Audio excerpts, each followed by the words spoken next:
Bonjour les circadiens, j'espère que vous êtes en pleine forme. Juste avant de commencer cette vidéo, je tenais à vous remercier. La chaîne a atteint les 2000 abonnés en l'espace de quelques jours seulement. C'est grâce à vous, c'est grâce à vos partages, à vos j'aime, à vos abonnements. Et je vois la communauté s'agrandir de jour en jour et ça me fait très plaisir. Donc 2000 merci à vous. Si tu tombes pour la première fois sur ma chaîne, bien évidemment, je t'invite à t'abonner à la chaîne et à activer la petite cloche pour recevoir les prochaines vidéos. Alors aujourd'hui, j'aimerais aborder le thème de l'alimentation avec une nouvelle approche que j'ai découverte il y a quelques semaines. Et en réalité, l'approche n'est pas tellement nouvelle puisque c'est une approche, tu vas le voir, qui est ancestrale. C'est tout simplement qu'avec l'industrialisation, avec notre mode de vie moderne, et ben en fait, on a oublié les grands principes naturels. Et si tu me suis sur Instagram depuis quelques temps, je te partage quasiment tous les jours mes repas, mes petits déjeuners, mes repas du midi et mes repas du soir. Et tu as peut-être remarqué que eh bien, mon alimentation a changé ces derniers temps. Et pour ça, je vais rentrer dans le vif du sujet et je vais te parler du docteur qui s'appelle le docteur Weston Price. C'est un docteur canadien qui, dans les années 1930, a entrepris un voyage de plus de 10 ans à travers le monde où il a été à la rencontre de différents peuples, de différentes tribus, des peuples indigènes pour observer un petit peu comment ils vivaient, qu'est-ce qu'ils consommaient. Ce voyage avait pour but en particulier de déterminer quelles étaient les causes d'une dentition parfaite.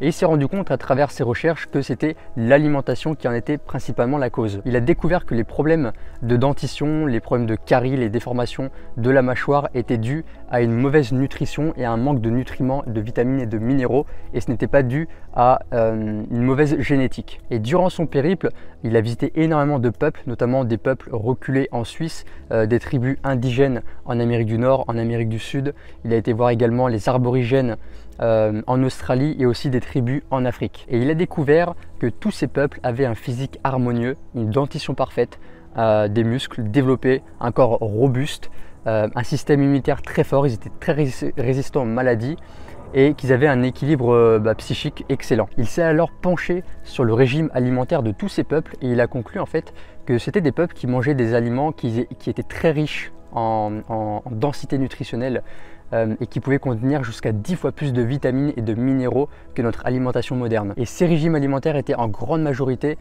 constitués de produits d'origine animale, donc c'était notamment des œufs, des produits laitiers crus, des abats, la viande, etc. Et ces peuples avaient d'ailleurs compris depuis des milliers d'années ce que nos scientifiques d'aujourd'hui tentent de rechercher avec leur petite blouse blanche dans leur laboratoire, c'est que les produits d'origine animale qui sont très denses au niveau nutritionnel sont une excellente source de vitamines A, D et K, qui sont des vitamines extrêmement importantes pour le développement de notre santé et pour notre santé de manière générale. Et ces vitamines sont essentielles pour la bonne absorption des nutriments, pour l'utilisation correcte des protéines et pour le bon développement des fœtus et de la croissance des enfants. Et aujourd'hui, malheureusement, nous avons adopté une alimentation totalement dénaturée, comme par exemple la farine blanche, le sucre blanc, des sirops, des produits laitiers qui ont été pasteurisés ou encore des viandes qui viennent d'animaux qui n'ont jamais vu la lumière du jour. Et si on écoute les médecins et les scientifiques d'aujourd'hui,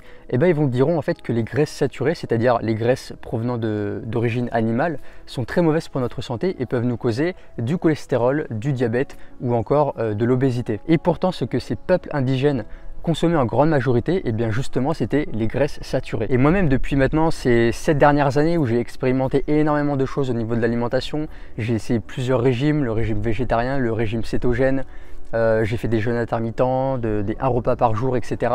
Et je me suis quasiment toujours éloigné au maximum des graisses saturées, notamment des produits laitiers, même des graisses animales parce que je considérais ça comme mauvais pour la santé. Et pourtant, ce sont les aliments qui sont les plus denses au niveau nutritionnel, qui nous font le plus de bien et qui nous donnent un maximum de santé et de vitalité. Mais alors pourquoi est-ce qu'on nous dit que ce type de graisse est très mauvais pour notre santé? Parce que tout simplement, ces études prennent en compte des aliments saturés qui nous viennent de l'industrialisation. Les œufs de poule qui sont élevés en batterie, nourris avec des OGM, qui reçoivent des antibiotiques, ça va être un poison pour ta santé. Des œufs bio qui ont été élevés en pâturage, qui ont été élevés à l'air libre, qui ont été nourris au grain, ça va être une panacée pour ta santé. Le lait UHT pasteurisé que tu achètes en briques dans ton petit supermarché du coin, ça va être un poison pour ta santé, c'est une boisson qui va t'empoisonner. Par contre, le lait cru que tu vas aller chercher à la ferme d'à côté, le lait qui n'a pas été pasteurisé, qui vient d'une vache qui a brouté l'herbe, qui est heureuse, qui est en bonne santé, cette boisson va être magique pour ta santé. C'est pareil pour le beurre, c'est pareil pour les fromages, c'est également pareil pour les graisses animales et pour les viandes. Donc tu l'auras compris, il n'y a en réalité aucun danger à consommer ce type de graisse, des graisses d'origine animale, du lait, du beurre, du fromage, si et à condition que ces aliments proviennent d'une production fermière locale et qui ont été nourris dans de bonnes circonstances. Donc ne t'inquiète pas, tu ne vas pas développer du cholestérol ou avoir une attaque cardiaque parce que tu manges de la viande rouge ou que tu manges des œufs tous les jours. En fait, tu l'auras compris, tout est une question de qualité. Et les graisses saturées de qualité sont une panacée pour notre santé. Alors tu peux adhérer à ce que je suis en train de te dire, le fait de manger des produits animaliers, que c'est bon pour la santé, notamment aujourd'hui avec ce mode du végétarisme où il faut éviter faut arrêter de manger de la viande animale, etc. parce que c'est mal, parce que ceci, cela. Tu peux adhérer ou pas à cette idée. Mais moi, je me base en fait sur la nature, ce que je vois dans la nature. Factuellement, il y a plein de peuples de partout dans le monde qui viennent vraiment de tous les recoins du monde, que ce soit de l'Alaska, d'Afrique du Sud, où tu veux, qui pendant des milliers d'années mangent des produits animaux, mangent des graisses animales et qui sont en bien meilleure santé que nous, occidentaux, avec tous nos supermarchés où nous avons toute la nourriture en abondance que nous voulons et qui viennent de partout dans le monde. Donc il y a quand même des questions à se poser, de savoir pourquoi en fait ces peuples, pourquoi ils sont en excellente santé, pourquoi ils sont robustes, pourquoi ils n'ont pas de maladie, pourquoi ils vivent longtemps, pourquoi ils ont une dentition parfaite. Et nous en fait on est rapidement malade, on a tout le temps des allergies, on est fatigué, on a du stress chronique et voilà, on subit plein de maladies. Alors maintenant je vais te partager 11 caractéristiques ou 11 points communs qu'a découvert Weston Price lorsqu'il a été à la rencontre de tous ces peuples. Alors je vais utiliser mes notes pour te partager ces 11 points. Alors le premier, c'est que les régimes ne contiennent aucun aliment transformé et raffiné comme le sucre blanc, les farines, les aliments en conserve, les produits laitiers UHT et pasteurisés, les huiles végétales hydrogénées ou encore les poudres et les vitamines synthétiques. En numéro 2, toutes ces cultures consomment des produits animaux, peu importe la région dans laquelle elles se trouvent. Poissons, crustacés, volailles, mammifères, insectes, œufs, lait, beurre. Et de plus, l'animal est consommé en entier. Donc ça veut dire en fait qu'ils mangent également les abats et ils vont garder aussi les os pour consommer la moelle et pour en faire des bouillons. En numéro 3, comme je l'ai dit tout à l'heure, ces modes alimentaires en fait contiennent jusqu'à 4 à 10 fois plus de vitamines et de minéraux que notre alimentation moderne. En numéro 4, les produits animaux sont consommés cuits mais en grande partie également crus. Ça veut dire qu'ils mangent, comme je le disais, le lait est cru, le fromage est cru, tout est c'est pas pasteurisé, c'est pas surchauffé. Ils mangent également des abats crus. Ils peuvent manger comme moi, je gobe le jaune d'œuf cru. Donc voilà, ça c'est aussi une donnée très importante. En numéro 5, leurs aliments contiennent de très hauts taux d'enzymes et de bactéries qui sont bénéfiques et qui viennent de la lactofermentation de certaines boissons, comme par exemple ça peut être le kombucha ou encore le kéfir, des produits laitiers crus ou de certains condiments. En numéro 6, les céréales, les graines et les oléagineux sont trempés, sont germés ou sont fermentés pour pouvoir en fait neutraliser les antinutriments. Les antinutriments sont responsables de troubles digestifs, de problèmes d'assimilation ou encore d'inflammation. En 7, les graisses représentent entre 30 à 80% de leur total calorique, mais seulement 4% de ces graisses proviennent des graisses végétales. La majorité proviennent des graisses animales. Aujourd'hui, on consomme énormément d'huile de colza, d'huile de tournesol, d'huile de pépin, toutes les huiles en fait qui viennent des végétaux sont en réalité toxiques pour notre santé car elles sont hydrogénées et souvent elles sont rancides. Ensuite, en numéro 8, ces régimes ont un bon équilibre entre les oméga 3 et les oméga 6. En numéro 9, tous ces régimes contiennent du sel. Donc là, moi je parle pas du sel de table de merde baleine où ils te rajoutent des E535 mes couilles. En numéro 10, tous ces peuples gardent et utilisent les os pour en faire des bouillons d'os qui sont riches en gélatine. Donc comme je le disais tout à l'heure dans un autre point, ils vont vraiment garder, ils vont consommer l'animal tout entier.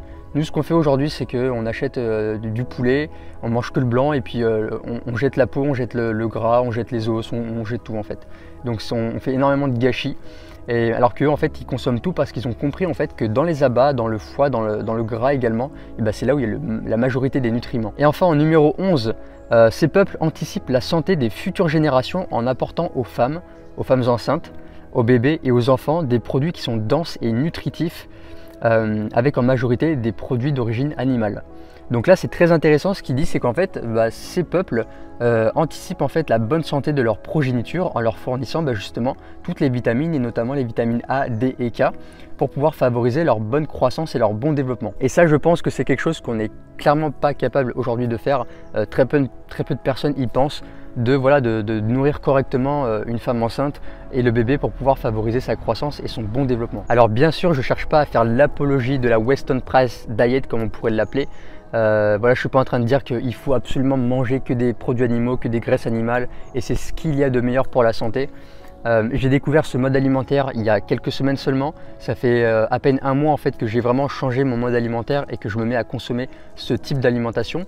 Donc je vais voir un petit peu par la suite comment ça agit sur moi, comment je me sens avec ce régime alimentaire. Je crois que c'est tout simplement en fait une question de bon sens. C'est tout à fait logique de consommer des produits qui sont crus, qui sont de bonne qualité, qui viennent de la ferme d'à côté, qui viennent d'animaux qui ont été élevés en pâturage, qui ont été bien élevés, et pas d'aliments industriels qui ont été créés dans des usines, qui sont emballés dans des plastiques, et voilà, on passe notre temps à consommer ce genre de saloperies qui nous nique la santé en fin de compte. Alors je sais que cette vidéo elle peut tiquer certaines personnes, même certaines personnes qui me suivent déjà parce que j'ai été végétarien par le passé et maintenant je suis en train de consommer des produits animaliers, des graisses animales, je mange du jambon, je mange du porc, du bœuf, des œufs, des produits laitiers, etc. Il va y avoir potentiellement des végétariens ou des véganes qui vont pas être très contents de voir cette vidéo et qui vont dire que je dis des conneries, etc.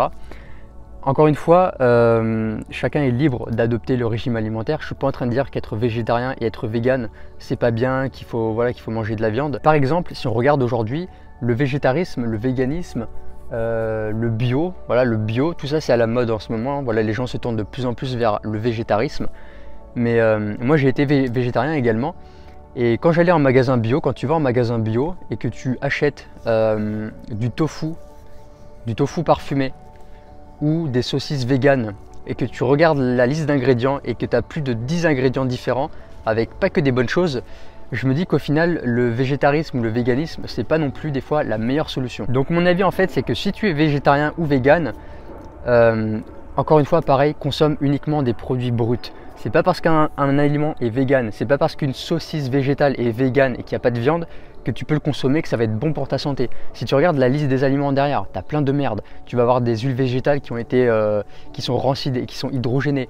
Tu as plein de saloperies, des colorants, des conservateurs qui sont pas bons pour ta santé.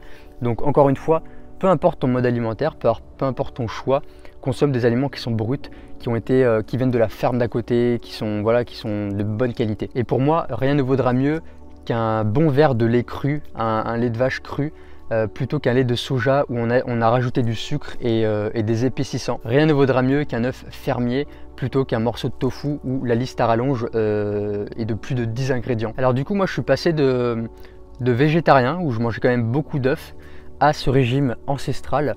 Donc pour te donner un petit peu un ordre d'idée de ce que je mange maintenant, disons que le matin en ce moment je consomme beaucoup de fruits, donc pareil ça c'est des produits bruts, c'est une excellente source de nutriments.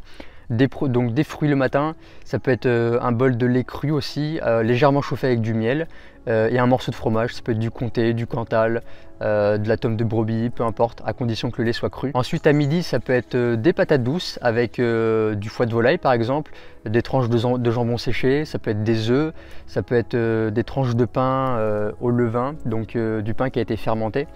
Avec du beurre, etc. Et puis le soir, j'adore me faire une grosse plâtrée de patates avec du beurre, des œufs et puis une poêlée de légumes. Et puis si j'ai faim entre les repas, je vais consommer des fruits. Et depuis que je mange de cette façon, je me sens bien mieux. J'ai plus de force et j'ai plus de vigueur dans mon corps. J'ai repris aussi du poids parce que j'avais perdu pas mal de poids ces derniers temps, parce que je mangeais pas assez et que j'en demandais beaucoup trop à mon corps par rapport à ce que je mangeais. Je me sens aussi de meilleure humeur, de meilleur enthousiasme, plus de joie et mon sommeil aussi est amélioré. Alors ce sont mes ressentis personnels parce que je suis passé je ne mange pas assez, j'en demande trop à mon corps, à une alimentation dense et nutritive. Donc ça ne veut pas dire que les ressentis que j'ai vont être les mêmes pour toi. Chacun est différent et chacun va expérimenter des sensations différentes. En tout cas, je vais refaire une ou plusieurs vidéos sur cette diète ancestrale pour te partager un petit peu mon évolution, comment ça se passe avec ce mode alimentaire.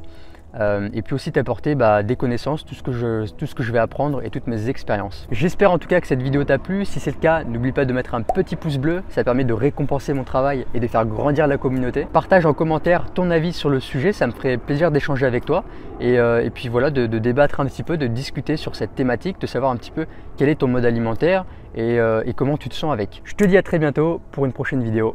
Ciao ciao.